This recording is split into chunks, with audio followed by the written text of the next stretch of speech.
So what makes this playlist special? Why does this one get a podcast and none of the other previous 120 have actually got one made?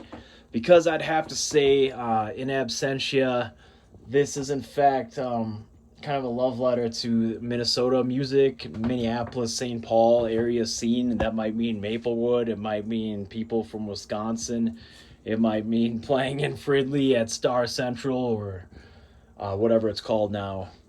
So this is in fact a love letter to Minnesota music, and there are some special things incorporated with that. So we start off with after the burial, your troubles will cease, and fortune will smile upon you. I don't know if that is 100% sincerity in the title or not.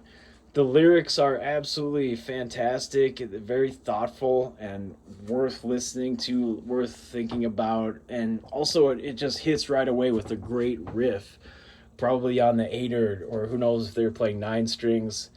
And that's one thing I've been thinking about too. Is I've been thinking about how I just barely knew Justin before after the burial, Justin Lowe, basically just in passing, just because I practiced at the Profile Music Studios, practiced, hung out, made friends. You know, it was a 24-hour facility. It's probably still there, but that's the whole reason I probably ever even played a show in the area, was actually getting that studio, and that's how I knew Justin. So he did have a previous band called Cynicism, and I'm going to try to look up that CD and see if there's a way I can feature it. I couldn't find anything online, so that's a big deal to me. There's kind of like a era right before MySpace where shows were being played, bands were being formed, but it was not very easy to just record things with good quality audio. It was very difficult to take your phone out or even a digital camera and get good quality audio at shows. And so sort of these unknown bands from 20 years ago is kind of what brings me here today. So these lyrics are fantastic. This song is wonderful. Going right into track two, the Acacia Strain, it's a band that I've only heard recently, just due to my research of certain modern bands that I've been enjoying a lot. And what I like about this Acacia Strain is it's just nice, totally brutal vocals and really low tuned guitars. It's got an absolutely beautiful melodic solo. The song is somewhat dark, but yet it is not completely nihilistic, and it goes very well. This was probably a suggested song. I'm not 100% sure how that came into this playlist.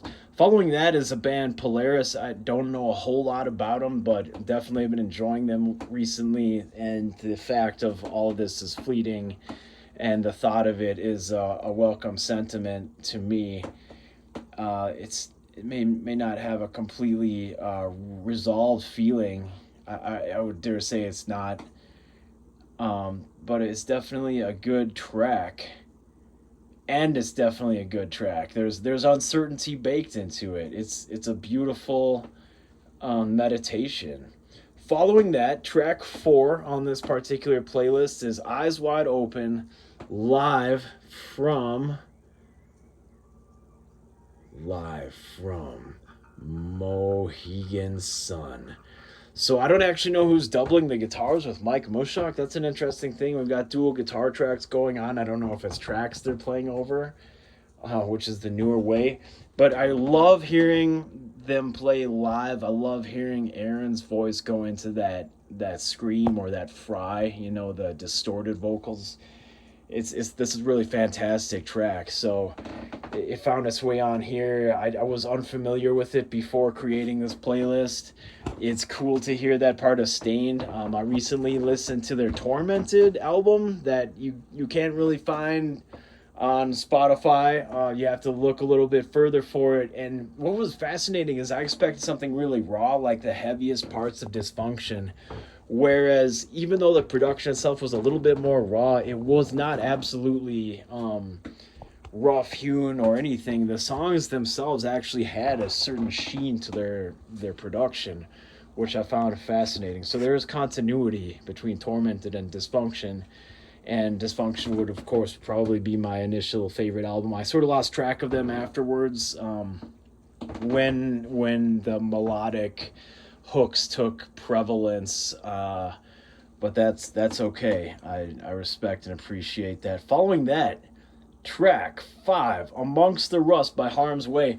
There's a sound about this song that really resonates with me, and it's not gent, it doesn't have to be.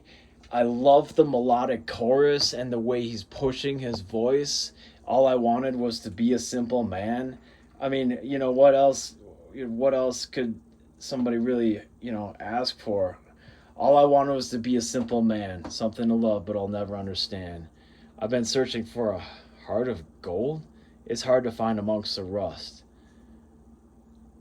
Wow. The lyrics are even more profound and kind of like vulnerable in a way than I realized. So absolutely check that out. Harm's Way has a fantastic sound that I really embrace and look forward to listening to more of. 94,703 listeners on Spotify. And they considered hardcore, which is fantastic. Truly enjoyed. Then we have a band from the area, Wither the Tide, which I'm late to joining the party.